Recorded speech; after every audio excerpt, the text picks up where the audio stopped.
Dans un tout autre chapitre à présent, la coopération entre le Burkina et le Fonds des Nations Unies pour la population, l'UNFPA, est examinée par les deux parties à Ouagadougou. La rencontre permet de faire l'état de la mise en œuvre des activités de l'année et l'objectif est d'améliorer les prochaines interventions du fonds.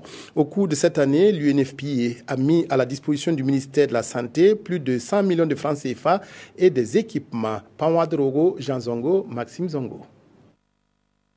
Activité statutaire du dispositif de suivi-évaluation du programme de coopération. Cette rencontre est donc essentielle pour faire le point sur l'état de la mise en œuvre du programme de l'année.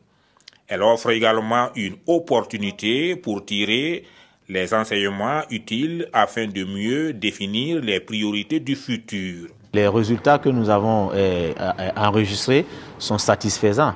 Parce qu'au plan physique, nous avons un taux de réalisation qui dépasse les 86%. Et au plan financier également, le taux d'exécution avoisine les 90%.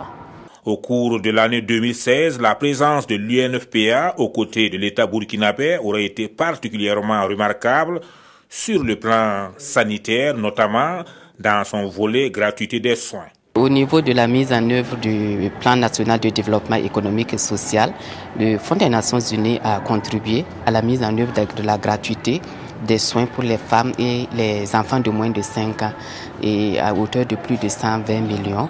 Nous avons également donné des kits et du matériel médical pour donc améliorer la qualité de la prise en charge des malades.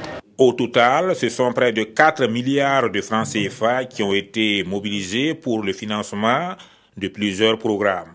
Mais au regard d'un certain nombre de contraintes, cette concertation va permettre d'examiner les différents problèmes posés et de proposer des solutions qui contribueront à améliorer la mise en œuvre du programme.